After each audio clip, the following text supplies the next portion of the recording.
through a series of stuff, a guy wanted to trade some things. He goes, "Hey, are you interested in this Jeepster?" I was like, "Well, yeah." So I go look at it, and it's the Jeepster with the factory top and the Continental kit. Not really my look. It's a little soft, if you know what I mean. With the Right. hubcaps and everything on it. But I'm like, hey, I can do a mild custom on this, put some bigger axles in it, and put a V8 in it, and have the vehicle I want. Well, I get it in here, and I start looking at it, and of course, I get hold of Mark over at Jeepster Man because he's kind of the guy for Jeepster parts and any older Willys stuff, which I'm a huge Willys fan. And so anyway, I start talking with him, and he almost comes through the phone. This interview episode is brought to you by Tyree Off-Road. Lights for people that need to get shit done. Visit tyreoffroad.com right now. That's Tyri offroad.com. Adventure doesn't wait for a cracked windshield. Windshield defense by Racing Optics is like a screen protector for your phone. Triple layer, race tested, and installs in just 20 minutes. Save 20% with code JTS20 at windshieldefense.com. The clear choice.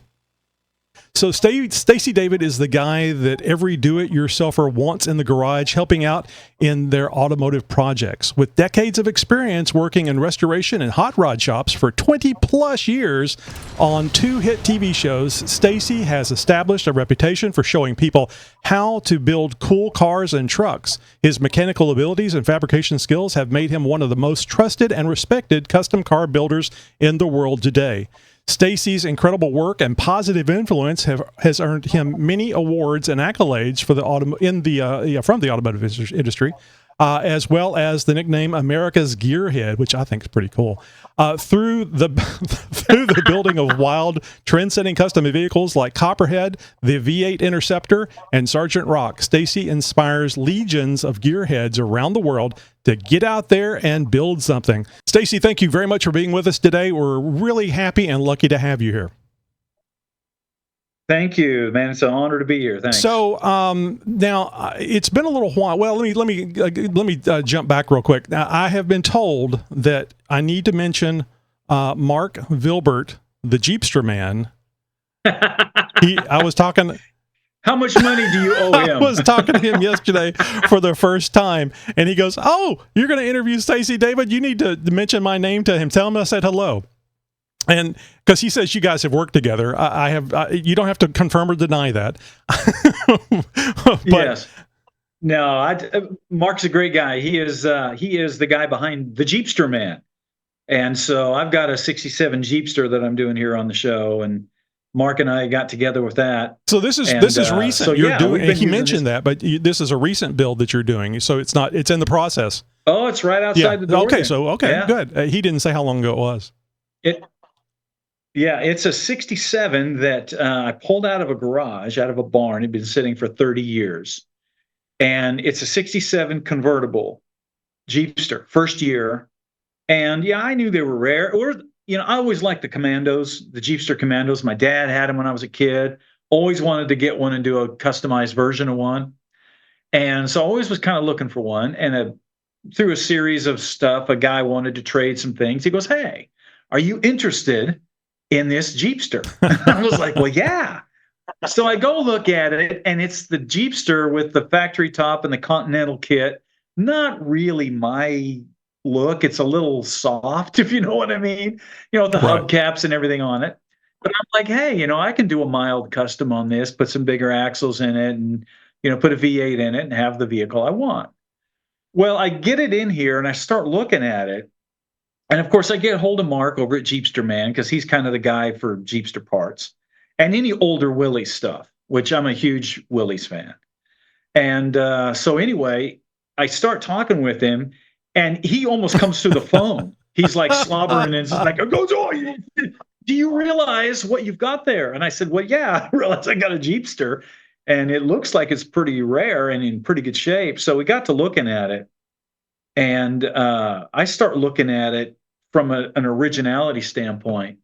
Come to find out, it's got 8,000 original miles on it. And so what I did, that was a really good opportunity to do a segment on the show on, okay, what happens when you buy a project and it's not what you thought, either good or bad? How do you alter what you were planning with that? In other words, say you buy a Belvedere and it turns out to be a real Roadrunner, or you buy a Roadrunner, it turns Mhm. out to be a fake, or you think you bought, some sort of high dollar Jeep, like a Renegade with a bird on it, and it turns out it's a four Right. cylinder piece of junk. You know, Somebody has fudged on something. What do you do? And so for this, I told him what my original vision was for the build, but I said, because this is an 8,000-mile original, you don't Good. cut That was this gonna be up. my next question. It's worth it's Yeah. it's worth too much. However, you don't want to drive it around completely original because it's just not safe. It doesn't have good brakes, so there's a line there where you can do modifications, you can do disc brake conversions, which I used one of Mark's systems.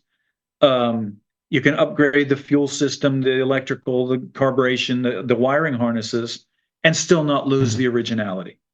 And then you can drive it and you can enjoy it. And so that's what we did with this project. And it's what I call a level two sort of Mhm. restoration. I've got a book that I've written on the levels of restoration, trying to get people to where they don't go out of their zone, and loot and mess with all their budget and everything. So that's kind of what this is, and it's been a really So do good you mind project. mentioning the name of the book and where people can find it? It is not out Ah. yet completely. I'm in the final editing of it, but it's called The Art of Restoration, and it's got a whole system that I've put together based on years of like. Well, it started out. It was like I did some research a few years ago and came up with some really bad numbers in the automotive world. And do you realize that 70 to 80%, now let that number sink in a little bit, 70 to 80% of people with a project never Yeah, finish that it. makes sense. Now, I'm not talking about a guy that builds something and then keeps tweaking on it, like a race car or a 4x4. You bust an axle, you Or a fix it, Jeep. that kind of thing. Yeah. I'm not talking about that. I'm talking about a guy that rolls something in the garage and it Mhm. never comes out again. He tears it apart, and that number is huge. And I'm like, why is that? And the reason is because we approach the project wrong. So I wrote this book on how to approach the project and lay it out in a system to where you don't get over budget, you don't get out of your zone of what your tools and your skills and your money allow, that kind of thing. And so it'll be good. The book should be out probably Okay, good. midsummer. It'd So probably be out on Amazon or on your website. it'll be on Amazon, Mhm. mostly on the website, and then I've got some other people wanting to do it on Amazon and bookstores. Might even be in some of the bookstores. Books a Million, Oh, that's so that kind quaint. of They actually thing. have stores with books that you can buy. That's really cool. Yeah. What's next? A library? So I'm Oh glad yeah. you mentioned that because I was going to say, I mean, it's not for me to be here and judge, but I do it anyway. I was thinking if you have something, I was thinking even if it was just a 67 Jeepster, did you really want to go and put stuff in there that wasn't original? Because Mark told me yesterday they were so few made. And especially now that you have such Yeah. an awesome find. I can't figure out Yeah. who the people are that take these vehicles with little to no mileage on them and stick them in the garage. I mean, if it was Back to the Future and Doc Brown, then that makes sense. but that's Yeah. wild. So No, did somebody one of your folks that follows you watches the show and stuff actually cue you into this Jeepster? How did you find out about it? I had a Jeep Cherokee, Hmm. full size Jeep. The two-door Cherokee, the one we all want. I'd been after one of those for a long time, and I got that from Ryan Hart there at the full Hmm. size Jeep place. At And I'd been planning on building that. This thing came out of California, had no rust Oh, on it, but it nice. needed a Yeah. complete ground up. And I'm looking at that, going, see, I had just completed, some square body Chevy truck stuff and other kind of full size vehicle thing, and I'm like, it's going to be a couple of years before I can get that in the rotation. And in the meantime, I gotta while this thing around, and I'm like, I need to get something else. So I put that up for sale. A guy came out and looked at it, and he wanted that. And he said, "Hey, would you be interested in a Jeepster?" So he was just a guy that came up, showed me pictures of it. I about fell out looking at the pictures because usually those Jeepsters are Mhm. really nasty. And I could tell this was in good shape, and it had belonged to his elderly parents. They had bought it 25, 30 years prior, and it just kind of sat in the garage, then the barn. His father had died at 5 or 6 years ago, so it hadn't run in a long time. And then when I got into it, they had, it had the typical jerry rigging in the wiring, and somebody had bypassed some wiring and caught something on fire under the hood, so they never fixed it. Not a bad fire, just Right. burned some of the wiring. And it probably helped it because Yeah, it it was just sat one there. of those projects you talk about that didn't have to happen to it, but there it was, a gem waiting for Yeah, somebody that would finish it up. So that's really yeah, cool, and it's amazing. You see about these things on TV shows and YouTube where people do these barn finds. Is this the only barn? I would yeah. think no, but is this the only barn find that you've been a part of? Oh my gosh. No, I have them almost every day. Oh, I that's a would, horrible and life. it's funny. It's a horrible life. I know. It's well, the funny thing is, when I was growing up, like especially through the 80s and 90s and stuff, that's when all these hoarders were putting stuff in garages. Nobody was selling anything. So they were putting all the good stuff, whether it was Jeeps or it was Hmm. cars or trucks or whatever. The Broncos were going in barns and this kind of thing. People, I'll never Yeah, sell it. I'll never sell it. Well, what's happening like in the last 5 to 7 years, unfortunately, a lot yeah. of these That's what I guys was are going to say. dying. And all of this stuff's coming out.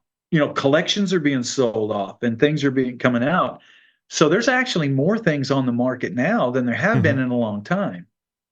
And unfortunately, they're full of mice Sure. and all Yeah. kinds of other stuff.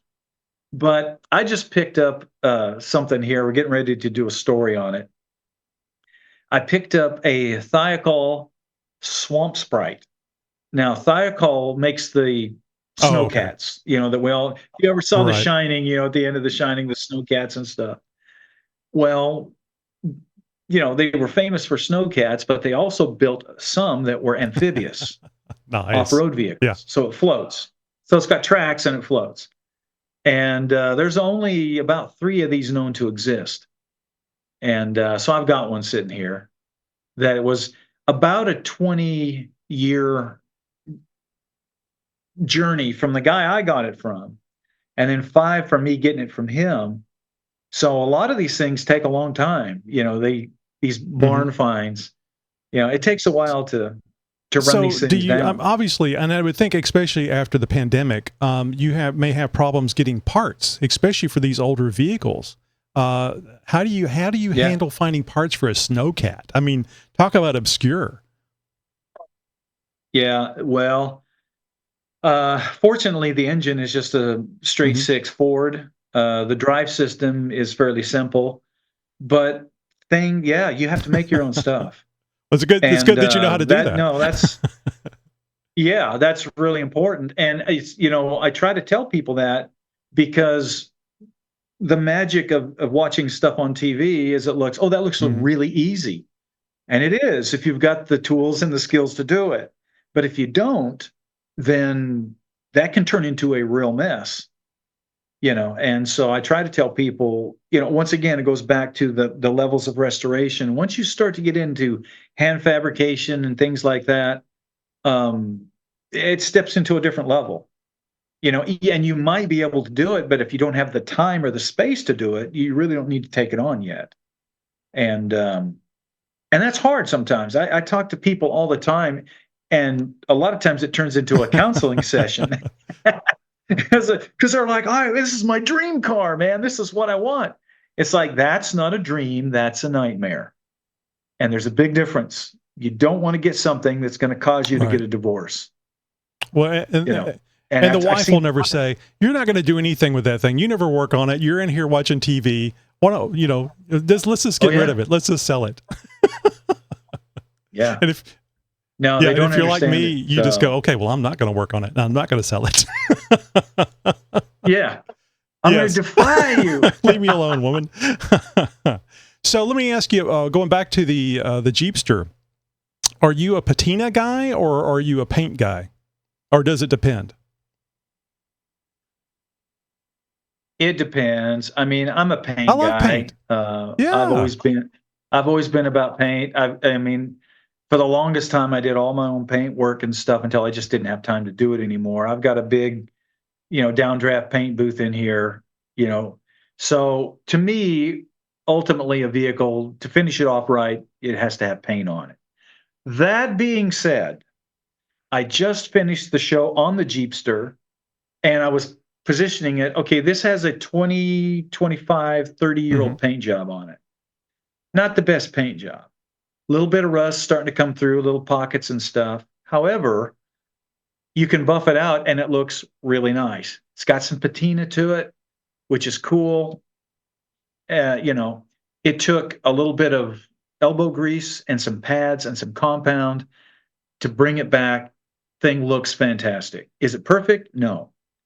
But that was a few $100s in product compared to $10,000 to strip the vehicle and put a quality paint job on it.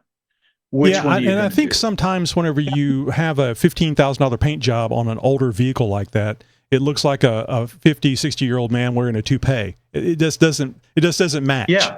Something here isn't right. Yeah. No, you either need to do it all the way or you just need to not do it at all, And so, I like the paint to look good, but I also am very much a patina person on the right vehicle, but it has to look right. Has to fit. I just, yeah. And it has to fit what you're trying to do. The paint is the skin, and it sets the tone of what the vehicle is, and if it's, I usually when somebody does a really high-end chassis and suspension and then throws a patinaed body on it, I struggle with that a little bit because it's like you got polished stainless steel A-arms and everything underneath and all this really fancy stuff, and then a nasty old body. Well, I mean, it's to each their own. It's just my personal preference. Yeah. Speaking of which, what color is the Jeepster? It's red and white. It's the traditional red two-tone. It's got a white top, red and white interior. It's the classic look. Well, you know what they say about red Jeeps, right? Ooh, red Jeeps are sexy. Yes, they are. It's funny too. My wife came out and she took one look at that thing and she goes, I like that.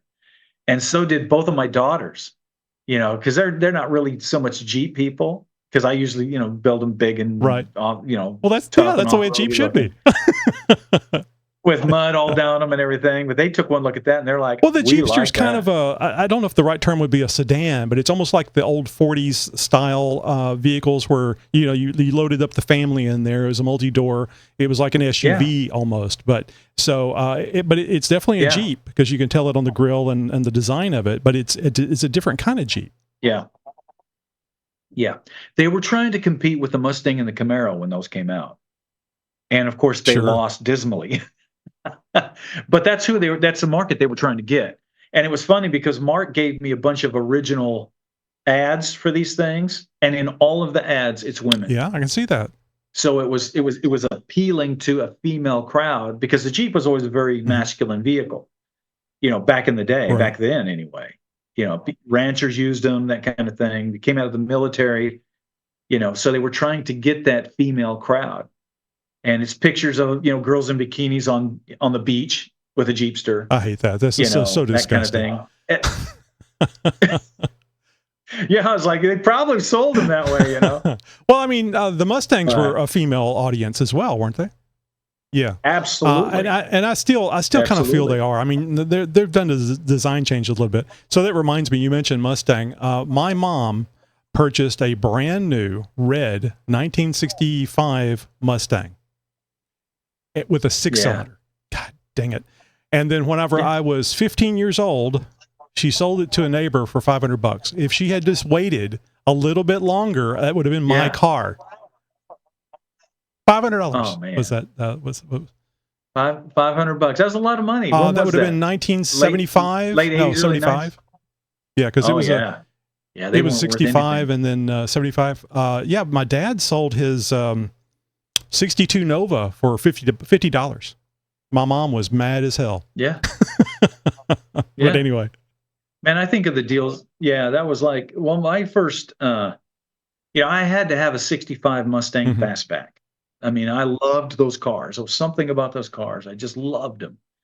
And so I had Jeeps and everything before that and hot rods, but my first muscle car, that's what I was after. And I was right out of high school. And so I find one. I drove, like 6 hours to get it. Oh, wow. Took a bus. That's a whole different story, Neato. man. Oh, and Whole you different remember that story. one good because you wanted it and you had to go get it like that. That's really neat. Oh yeah. Well, okay. You'll love this story. I was driving. My daily driver was a 46 Oh, Willys man. Jeep with a Corvette 265 in it. I Yeah. loved that Jeep. I had the shift. It had shifters coming up everywhere between your legs, and it was just awesome.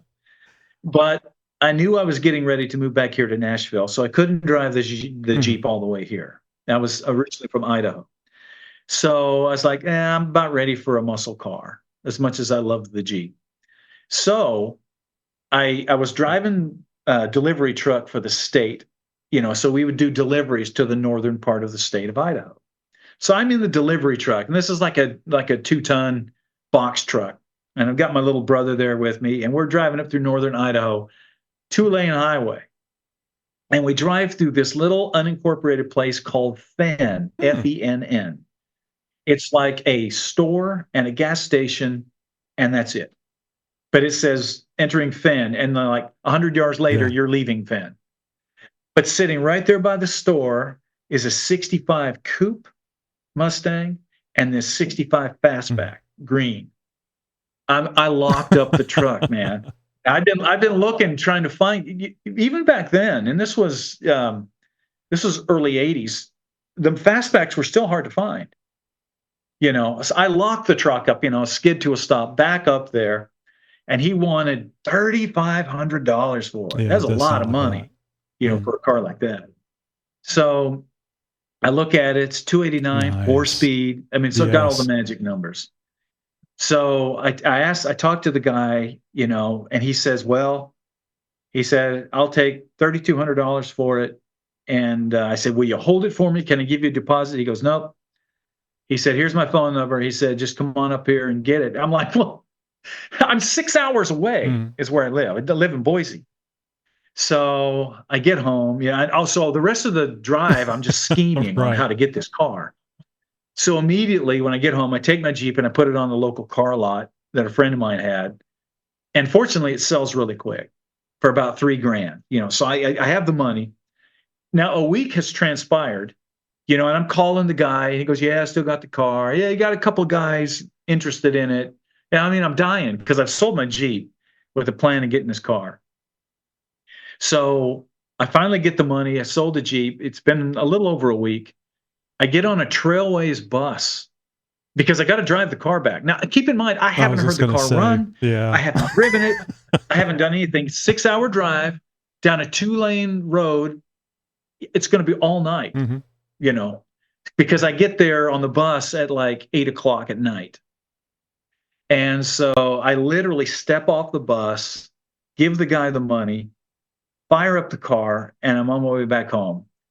I probably drive 10 miles, and it had the old Grant steering wheel on it, with the 3 bolts. One of those bolts falls into my lap with the steering wheel. Yeah. Okay, I'm driving, and I'm ripping. Now, keep in mind, it's a 2-lane road going through Idaho. There's a river running alongside, and I'm just having a ball. Well, just making it all come But I'm driving together all had to be night. like, I'm actually in it. I'm actually getting it home. Now Oh, yeah. the question is, will I Yeah. make it? Oh my gosh. And I'm ripping this thing, and it's got the gutted glass packs, and they're rattling off the mountains. It just Yeah. sounds fantastic. I just have all these visions of, bullet Yes. chase scenes and stuff, because it's not a 67, but it's close. But anyway, so I get home, and about, probably an hour from home, another one of those bolts falls off into my lap. steering wheel bolts. Now I'm looking at that, and I remember I got 3 of them, so there's still one in there. So I'm you like, got a spinner now. You know? Yeah, so I'm trying to thread those back in there a little Sure. bit, as I'm driving. I don't think much about it. Okay, so I get home about 6 in the morning, fall into bed, get up the next day, and I'm going to go down and get my tags for the car. Now, anybody in their right mind would have taken a wrench and would have put the bolts back in the steering wheel. But I had just driven 6 miles, Exactly. 6 hours, and those in there, and I'm just like, yeah, I'll get to that. I'm right out of high school, man. I'm an idiot. So anyway, I'm heading down to the DMV to get my tags, and I'm doing about 30 miles an hour, 2-lane road, and a third bolt falls into my lap. And now it's just There's spinning no sense in steering now. around the center I'm just here for nut. the ride. Okay. Now I've realized in my time of driving, the car pulls a little bit to the right when you hit the brakes. I've discovered this in my time of driving it.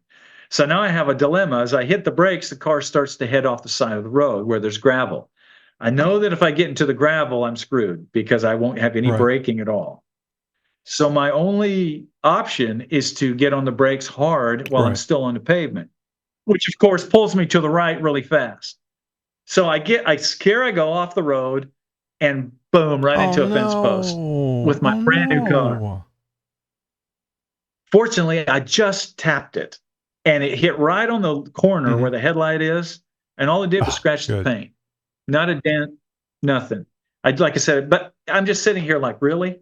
And then the classic thing, I'm right across the street from a guy who's been out watering his yard.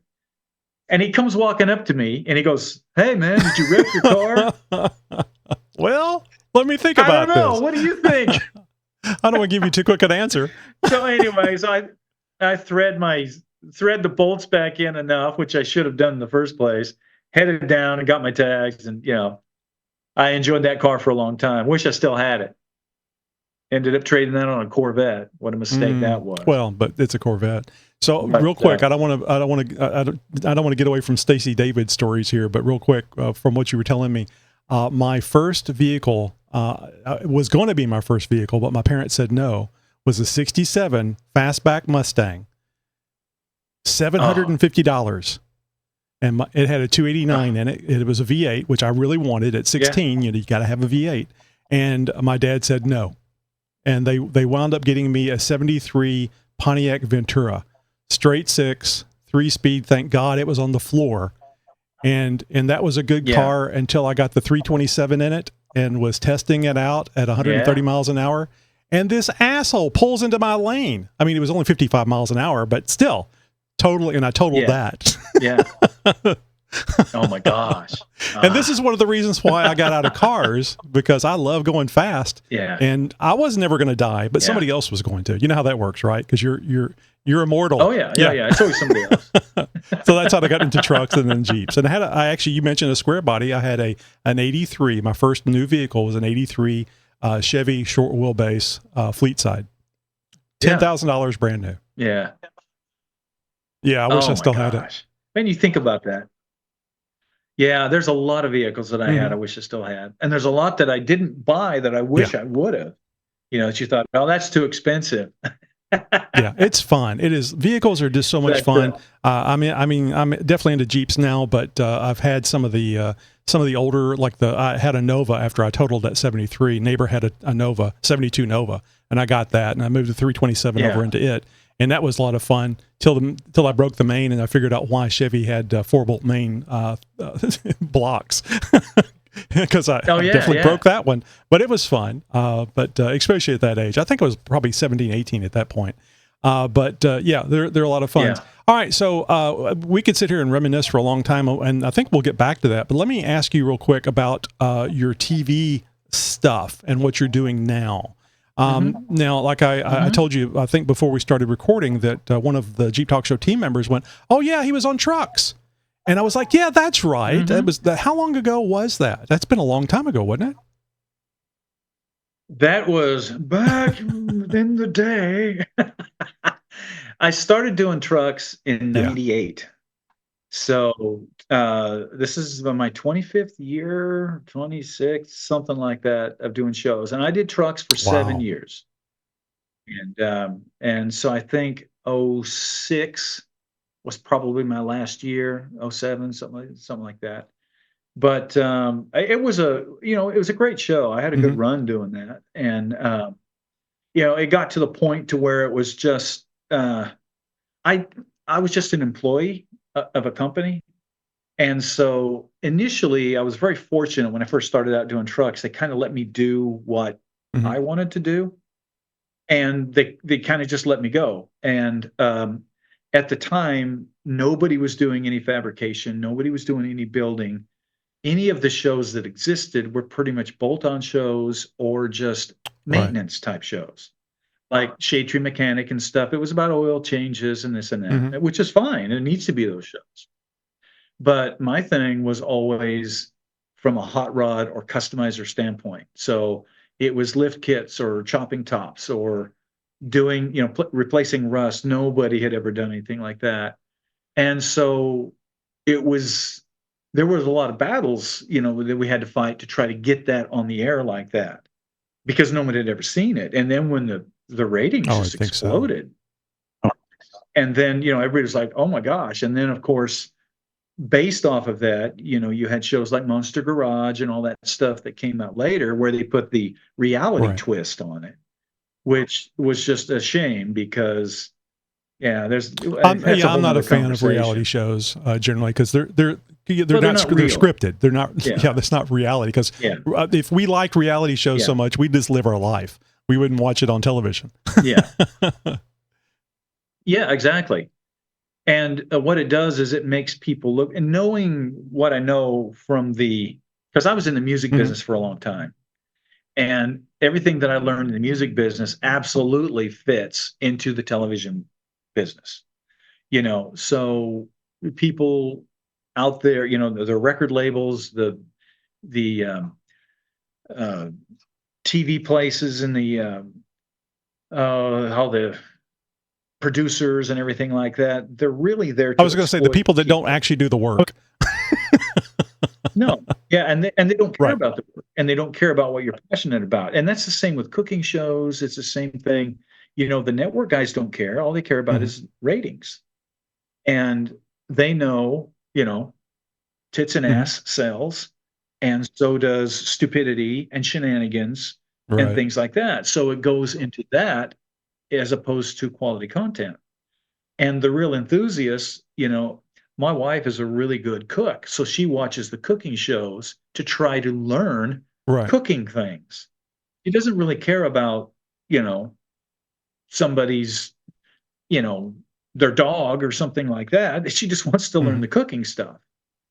And whereas a reality show, since they're not into that, they try to get into something that Well, it's becomes drama. controversial. They're looking Well, at trying to come up with it's drama, wrong. and I think Yeah, the really the cool thing, the internet has removed so many people that don't do anything except take money or make contact.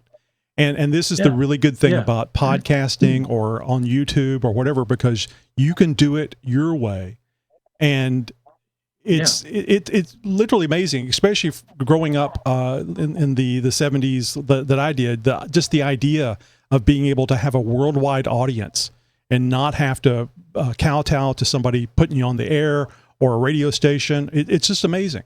I mean, you get a lot of yeah, crap, but there's a lot of choice out there now. And if you're good, you can actually reach your own audience. yeah. So it's wonderful. And actually, you do a Sure, podcast absolutely. now too, don't you? Yes, and you're about to be on it. So we're going to pull out all your deepest, Oh, well, darkest I'm secrets. I'm an open book. I think you can tell. I love talking about all the crap that I've Yeah. done. Nobody here at the house will listen to me. So, hey, Jeepers, Tony here from the Jeep Talk Show. You know how you protect your phone screen with a protector? Now you can do the same thing for your Jeep, Bronco, Ineos, or G-Wagon. Windshield Defense by Racing Optics is a triple-layered, race-tested solution that installs in under 20 minutes, right at home or with your local installer. Made in the USA and trusted for over 25 years, it keeps your view crystal clear and your windshield safe from rock, debris, or whatever the trail throws your way. Don't let a rock end your ride. Protect your windshield, protect your story, and keep the adventure rolling. And now save 20% with code JTS20 at windshieldefense.com. That's windshieldefense.com, promo code JTS20. Born from racing. So Yeah, you've we've been been doing doing- trucks, Go ahead. and then I remember you disappeared from trucks. I didn't see you on trucks anymore. And then I saw this thing that was gears, and I was like, "That's a cool looking Yeah. logo. I can't read it." And then I had to. It was gears, and I went, "Oh, Yeah. that's what that says." And you're still doing gears, right? Yes, we've been doing it now, season Oh, that's 18. nice. And you're predominantly on Yeah. YouTube with it, or Well, we've always been on network TV. We were on Discovery, and then we were on Velocity, and then we were on Motor Trend, and we were on Speed Vision, and we were on ESPN2. Wow. And that's nice. now we're on MAV TV. That's our main network that we're on, and we really, MAV TV has really stepped up and become a motorsports destination. In other words, when you go to a sports bar or something, MAV is going to be playing.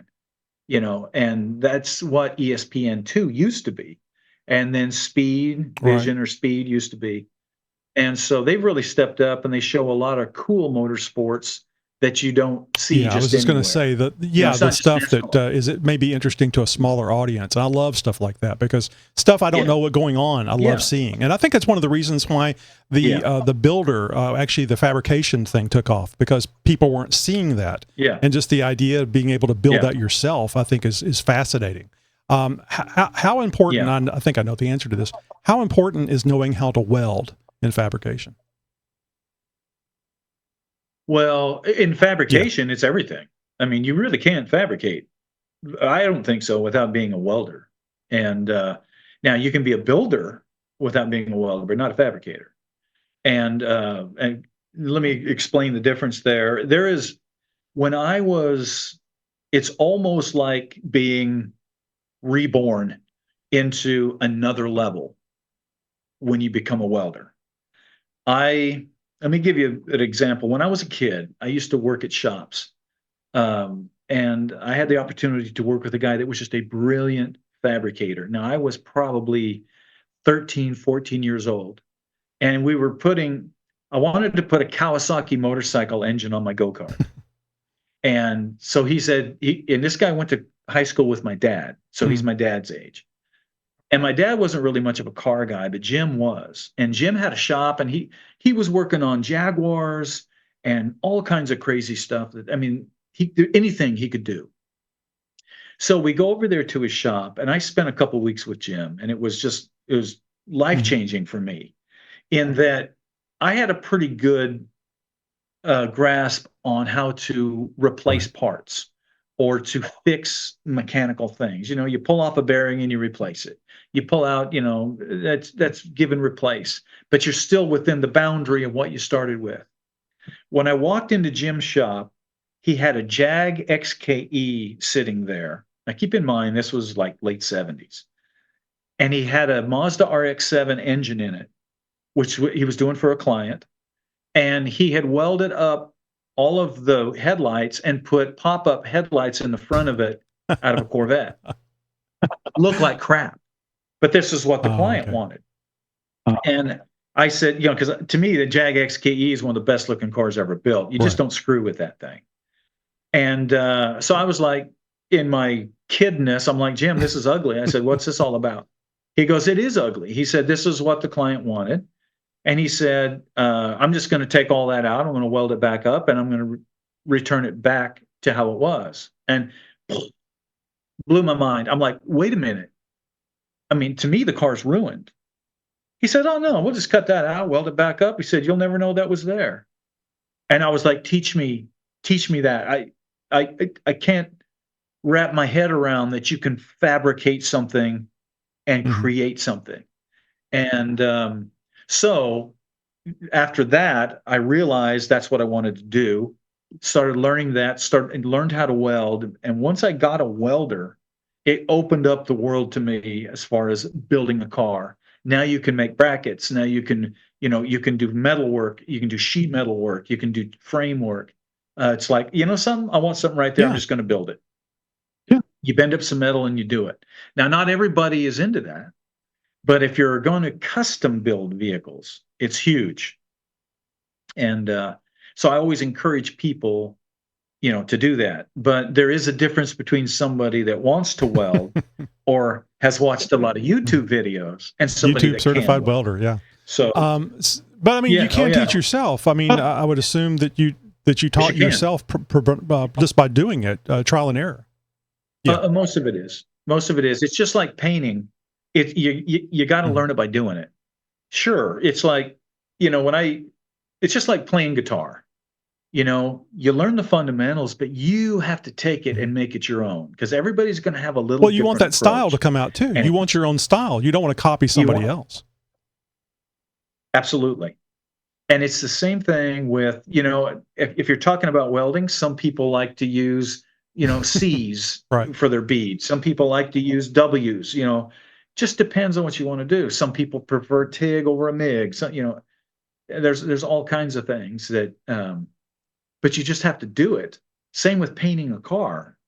I mean, you can ask 5 different people on how to paint a car and everybody's going to give you a different thing. And they'll all work. Usually. Well, you mentioned music, and of course you do the vehicle building stuff. It's all kind of artistic, isn't it? Even from the playing of the music, or the creation of the vehicle, or the making of the stuff that you're doing to the vehicle. It's all artistic. Yes, it can be. Actually, I'm glad you brought that up because there are different people. I mean, there are certain people that are very mechanical. And they're not artistic. And a lot of times they are fantastic engine builders or something like that because it's all about the math. It's all about the parameters and the math and that kind of thing. Yeah, facts and logic. When it comes, that's really not the person that you're going to want to design a body because they don't understand lines. They don't understand sex appeal. They don't understand colors the same way. They're more, mechanical.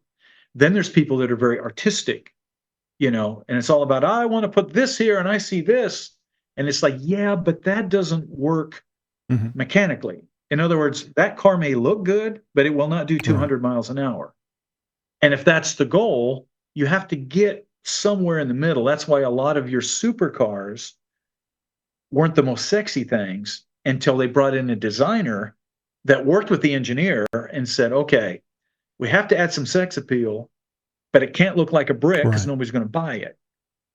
So we have to work together. And ideally, you want to be that person that's a little of all those. And it's possible to do it. You just have to learn it. You have to think outside the box. Yeah, sometimes. you can be artistic. I think a lot of it has to do with having the imagination to come up with That's things. it. That's really the key. And the people do have imagination, but they don't always trust it because they're concerned that somebody's going to give them shit about it because this isn't the way you do it. Yeah. Well, screw them. Do it yourself. You may wind up taking the pop-up headlights out and put it back the way it was, but try it. Yeah. I'm so glad to hear you say that because that is probably the biggest advice that I would give anybody that is trying to be a custom builder or trying to do something like that. You have to trust what you think, and you have to have a pretty thick skin because especially in this day of social media and everything, there's a lot of armchair experts. And what's happened is that everybody sits back and nobody wants to step out and try something different because everybody's going to jump on them. But it's the ones that try something and be different that eventually become that person is like, yeah, that guy. And I know that firsthand. I mean, when we first started doing the truck show, people were like, who's this? Who's this guy? Right. What's this all about? And that was another thing, one of the reasons I went from, trucks to gears is that even the title of trucks was very limited. Right. It was all trucks or Jeeps. That's a good point. And I'm into much more than that. I'm into gearhead stuff. So I couldn't do snowcats and I couldn't do go-karts and I couldn't do all kinds of crazy stuff. And so it was limiting. So that was the purpose of the Gears title. But even then, I would do that. I mean, I've been doing, like I said, Gears now for 18 years, and I was just down at the Pigeon Forge car deal, and I was looking at a Model A, and a guy walks up to me and goes, "Hey, you're a truck guy. What are you looking at a car for?" It's like, no, I'm not just a truck guy. No matter how it's like, well, no matter how hard you try to get out of it, they pull you back in. So let's talk about EVs real quick. Now, I don't know that. I guess EVs technically have a gear somewhere in there. Are you interested in? Are you doing anything with? Considering doing anything with electric vehicles? Maybe building your own? Have you always wanted a go-kart? I mean, not a go-kart, a golf cart. Yeah, no. I'll tell you what, and I'll be real honest with you about this. We've done a big study on EVs. I am all about technology, as long as it's been thoroughly tested.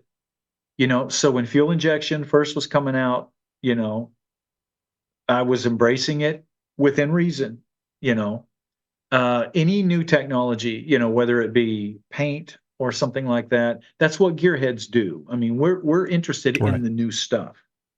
However, when I looked at the EV thing, when you do the math on the EV thing, the math doesn't work out. It's just not a viable thing, and we're seeing it starting to go away. Are you talking about the power density in the batteries? You just don't get the oomph that you get from gasoline or diesel or any other liquid fuel. I'm telling you, Tony, if I did about a 6-month deep dive into the whole EV world, from where they mine the lithium, where it comes from, what it costs, direct comparison between like a RAV4 and a Tesla, and it's just the power, where it goes, what it takes to recharge, the infrastructure, all that. I mean, you put all that stuff together, the math isn't even close to working. And the thing is, when you sit down, you have to understand, you understand this, but a lot of people that are not car people, they don't understand that we are not normal. Okay, we're not just a point A to point B sort of person. There is a thrill, there's an excitement about a vehicle that's what gets us going. And they can make fun of it, they can say whatever, but that is exciting to us. And part of it is the sound, part of it is the feel, part of it is the attitude, part of it is, it's just that thing. And it's kind of like when you hear that opening riff of a CCR song or Led Zeppelin or whatever it may be. Why is it that when you hear the opening riff of Sweet Home Alabama, everybody goes, "Whoa, turn it up"? It's a passion-driven thing. And I hate to use that term because a lot of people do, but it's true.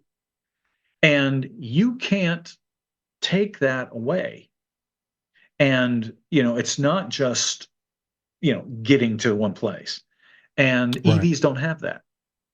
And they're trying to do that. And now, I say all that to say that, is there a place for an EV vehicle? Yeah, around town, pizza delivery vehicles, that kind of thing. Maybe some Ubers or stuff that are doing little jaunts around town. Actually, electric might make sense for that. Maybe some buses in town, but you see what's happened with that even. But the regular cars and car enthusiasts, come on, it's not even. But Stacey, they're putting the RPM, they're attaching the RPM through the OBD2 or whatever, and popping in the sound of a V8 inside. So that they don't understand. It's not the inside that's so concerning. It's the outside. You want everybody out there knowing. You mentioned glass packs. You want everybody knowing that you got a pretend race car at least. Yeah. And see, that whole pretend thing, that's like the dude in the 70s that wore all the gold chains and stuff. It's that thing, it's just not, and nobody wants fake. No, there's stuff. the full deal, and then there's make-believe. So let me ask you really quick before we wrap up, and correct me on this if I'm wrong, but you mentioned fuel injection. It made me think about carburetors, and I was really surprised to see a young lady in a carburetor business at the tender age of 18. Did I see you with Riley? Yeah. Yeah. It's Okay. Riley, Good. yeah. We interviewed her a few months ago, and I just thought it was amazing that number one, a young person was doing this. I'm sorry. Number one, it was carburetors, and I remember my car Holly 650 straight bore that I had on that 327. It was so much fun, and you'd rev it to see if it. I mean, if you didn't know what the hell you're doing, you just rev it to see it was revving fast enough and adjust it. Yeah. So, but it was really cool to see somebody that's so young doing carburetors and a girl doing it. And I thought that was wonderful because anybody can do anything. All they have to do is put their mind to it, learn, and try. Yeah. No, and I tell you what, man, I love the fact that there's been a big resurgence in carburetors. I talk to the guys at Holly all the time. They're like, geez, we're selling more carburetors than ever. And part of that is, fuel injection is great. It's got its place, though. Just like a carburetor does. And a lot of these guys, they build a car and they set it in the garage for 6 months and they go out and try to fire it up. And sometimes fuel injection is not real happy about Interesting. that. I didn't know that. And a carburetor be like, and so it's just, especially these self-tuning fuel injections, they need to be run, to keep them up and tuned how you want. Okay, quick question. And hopefully this isn't a sponsor or anything. I don't think it could be because it's old. So is it Quadrajet or Quadrajunk? Quadrajet or Quadrajunk? We always called it the Quadrajunk, and that's when you went and got a Holly and put it on there because you weren't going to mess with that damn Quadrajunk. I hated Quadrajets. Very good. So it was always. I'm sorry. That's a right answer. However, there we go. yeah. It was always called the hillbilly fuel injection. I never heard that one. A Quadrajet, as much as I hated them, we did the best on off camber angles and stuff. Interesting. Because they wouldn't flat out like a Holly until Holly came out with their Truck Avenger, which is what that was for, and Edelbrock came out with their AVS or whatever it was, their off-road carburetor. They basically took the benefits of a Quadrajet and put it into their better carburetor. You're saying names that just bring back so much memories. I loved my Edelbrock intake that I had on that 327. Oh, it was so much fun. Oh yeah. And I could probably afford to actually make a fast car now. I never could do anything to the I had a 4-speed Muncie in that Ventura, but I couldn't afford doing anything to the rear end, so I couldn't do anything with the. But you probably did this too. I had my digital watch; they were brand new back then, and I set it, and I was going to do 0 to 60 and see what my 327 would do. So not only do you have to hit the little button on your watch, you have to watch the 60 mile per hour and then look it down or hit the button again. Oh yeah. Oh, I did that. 6.7. Yes, I did 6.7 0 to 60, which is nothing nowadays. But it was fun back then. Yeah. Did you ever just try to just count it instead of with the watch? I'm kind of that factual, logical person. 2. I want to know. I want evidence. I mean, I want to see what it is for sure because I don't want to mess up on the counting and it winds up being something that's much bigger or much less. Well, it's always going to be much less. It's like a fishing story. The fish gets bigger, the time goes down as you're doing your 0 to 60. Oh yeah. Stacey, this is an amazing conversation. I think that we have only barely, I mean, obviously, with all the stuff you've done, we've barely scratched the surface of stuff, but it was so much fun. But we're going to wrap this up, and we're going to end this with, how the kids love the social media these days.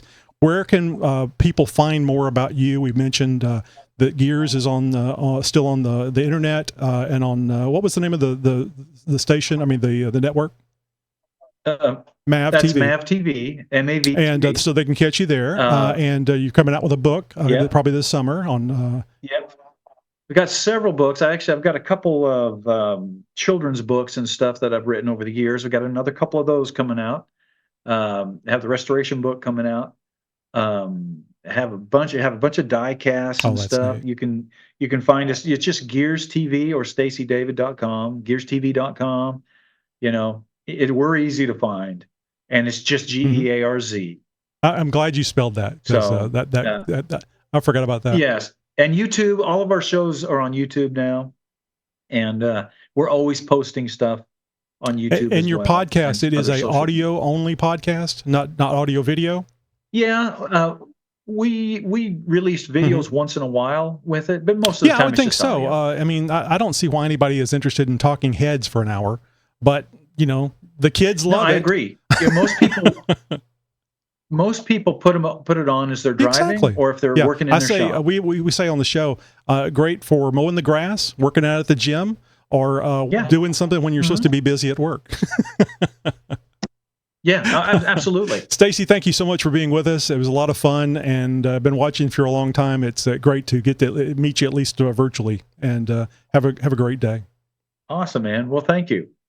Thank you. We're looking forward to it. We'll do it again. Broadcasting since 2010. You're my friend. You're my new friend.